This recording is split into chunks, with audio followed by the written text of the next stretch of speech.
Hence W is epsilon close to x. So if the thing, you can make sense of this part like this: if y and z are both at a distance less than or equal to epsilon from x, and there is something in between y and z, then that thing will be forced to also be at a distance less than or equal to epsilon from x. That's what this result is saying. One can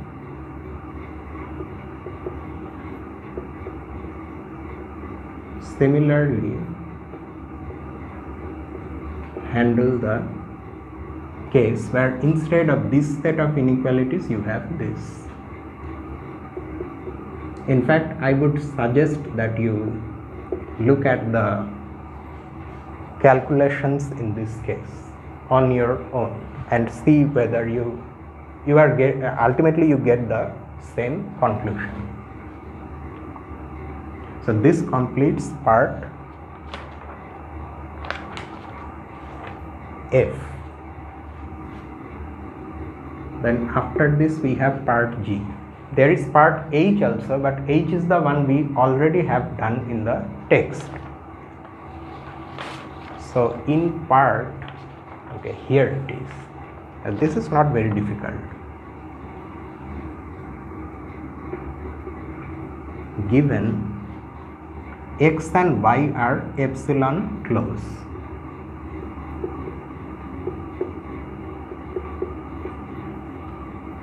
and z is non-zero, the rational number z is non-zero,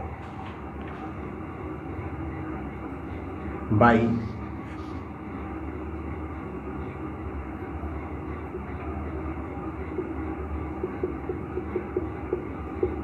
proposition 433 part A, that is non-degeneracy of absolute value, this will be greater than 0. Absolute value of z is a positive rational number. Hence distance between okay, so we have to prove that x, z and yz are epsilon times absolute value of z close. Distance between xz and yz by definition is this, which is equal to minus y times z. We are using multiplicativity also of absolute value here, but we don't mention that. So this is equal to this, and this is less than or equal to. The fact that this is positive allowed us to multiply this inequality on both sides by this without changing the direction of the inequality.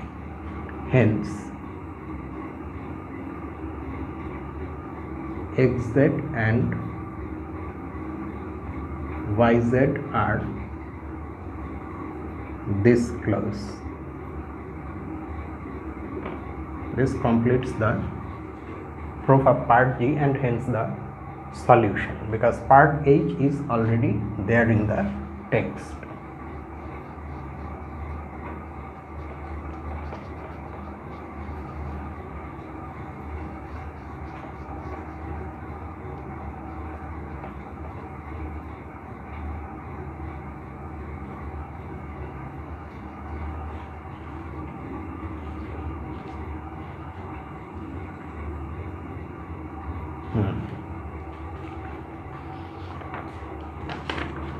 Next, this comes afterwards. 433.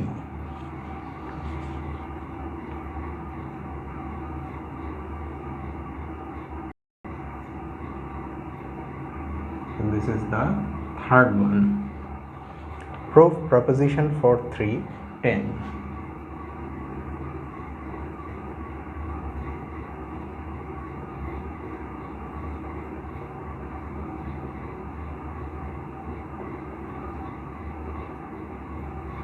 It is the properties of exponentiation part 1, where the exponents are natural numbers. In part 2 we have the exponents are allowed to be integers. So let us look at the parts and then try to figure out how to prove them. Okay, here we don't have the parts. That means this one, no, not here also. Yes.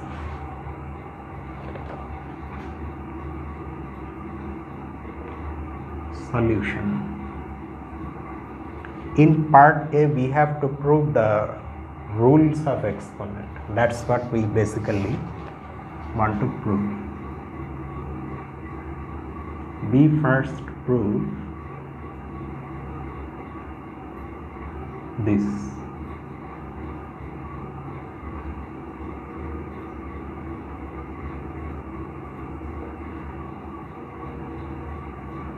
For this,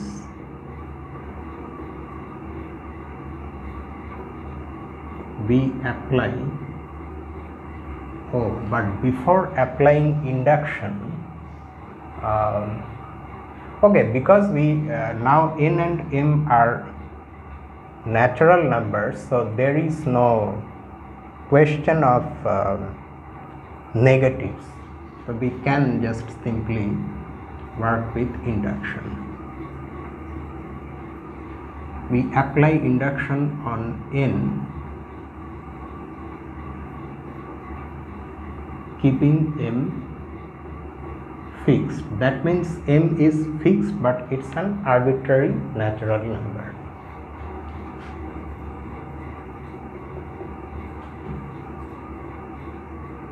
We have x to the power 0 times x to the power m equal to, this is 1 by definition, so this is equal to x to the power m, and that is x to the 0 plus n.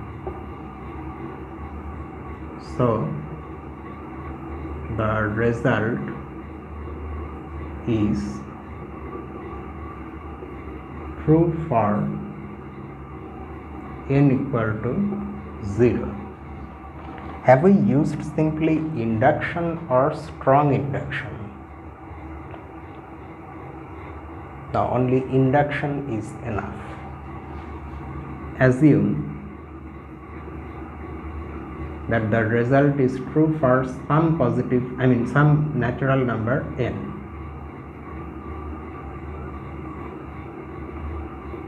For some natural number n, then x to the power n plus 1 times x to the power m is equal to x times, actually it is equal to x to the power n times x by definition, but that can be written as x times x to the power n times x to the power m, because in the system of rational numbers we now have all the laws of rules of algebra. Multiplication is positive, what am I saying? I said multiplication is positive, multiplication is commutative, associative, all those things are there. So it does not matter in what order we write or how we bracket a given product.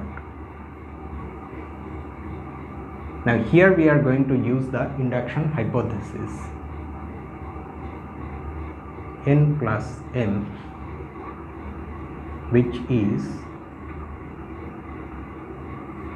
again by definition of exponentiation, this is equal to n plus m plus 1, which actually can be written as n plus 1 plus m. So this completes our induction.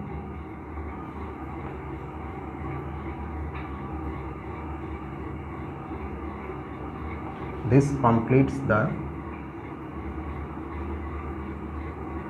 induction. Next, we prove this, the other rule of exponent.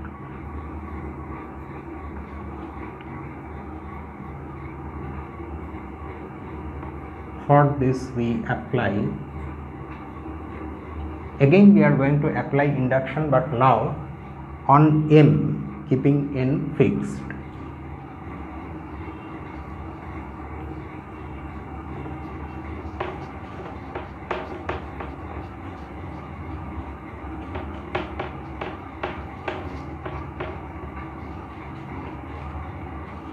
We apply induction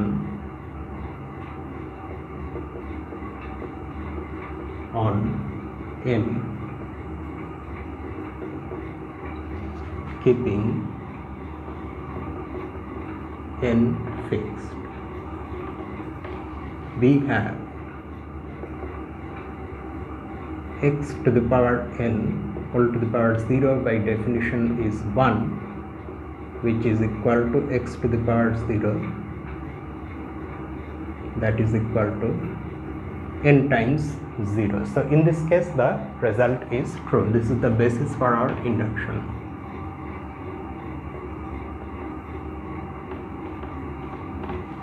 So the result is true for m equal to 0.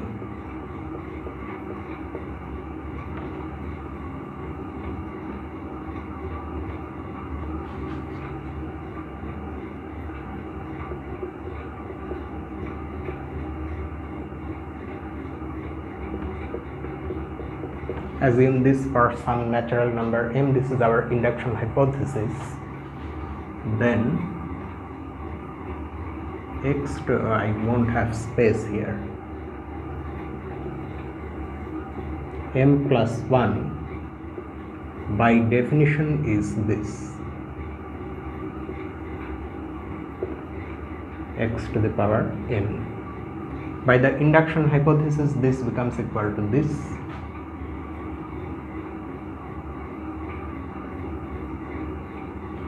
Now we can use the first rule of exponent here, which we have already proved. So this becomes equal to nm plus n, and that gives us m plus 1. Note one more thing, we are going on calculating not only with rational numbers, but in the exponents we are freely using rules of algebra of integers, because in fact of natural numbers, without mentioning anything. So those things we already have, but not that we need them. For example, here instead of having n plus, in place of n plus m plus 1, we have been able to write n plus 1 plus n, for which we have used the fact that addition of natural numbers is commutative and associative. Okay, so always keep that thing in mind, that we have those things, that's why we are able to write like this. So this completes the induction.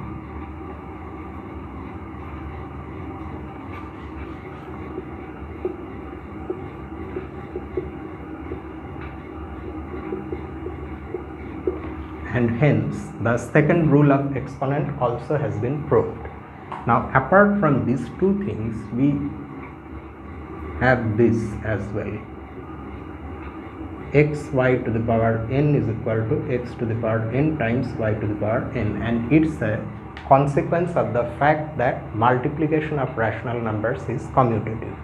This can also be proved by induction. I leave it to you.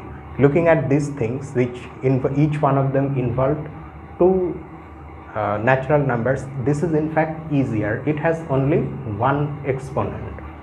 So you try to prove this by induction. It's extremely straightforward. So we will just simply mention that one can do this. One can similarly prove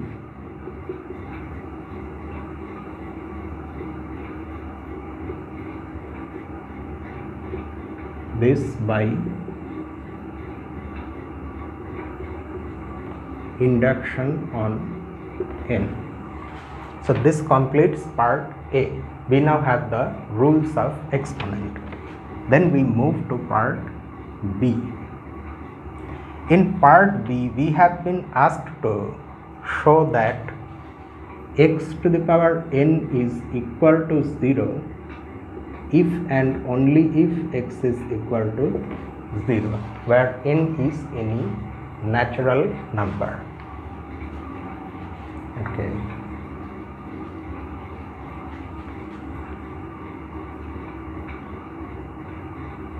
It's easy to prove by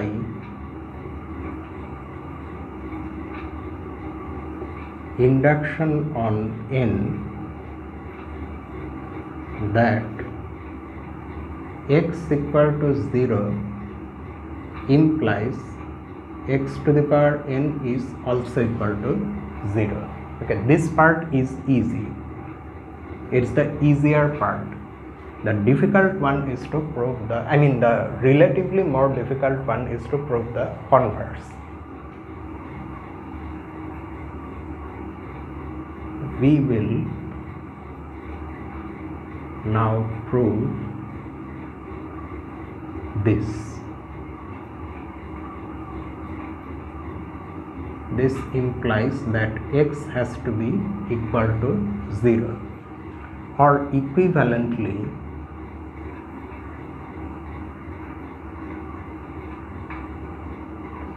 it's contrapositive, which is actually easier to prove. That if this is not true, then this is also not true. This is also not true. That means this is not equal to 0. And for this we will apply induction on n.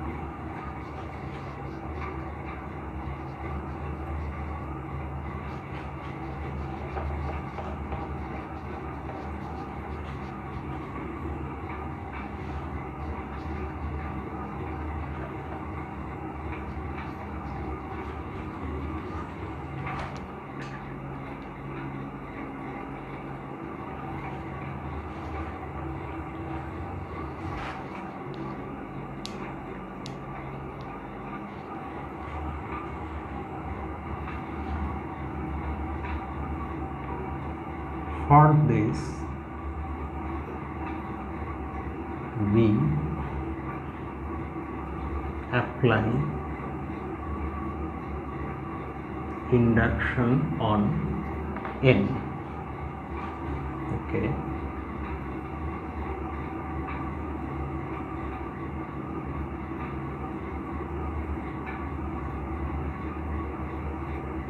The implication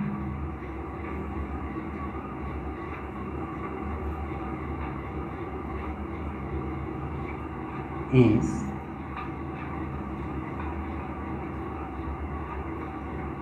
trivially true. This is our hypothesis. The conclusion is that x to the power, I was thinking about 1, so I wrote 1 here. X to the power 0 is not equal to 0 because by definition this is 1, the left hand side is 1, which is not equal to 0. So if n is equal to 0, then the implication is true. Assume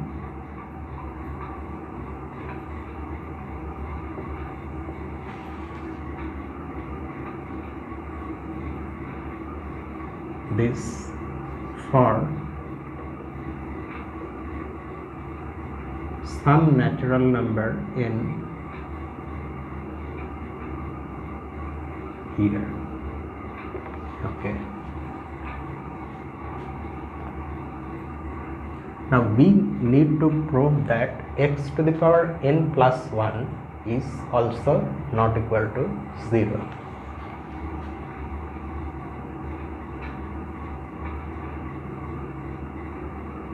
But since we are proving an implication which is a conditional statement, if something is true, then something else is true. So we need to first assume that x is non-zero. Let x be a non-zero rational number.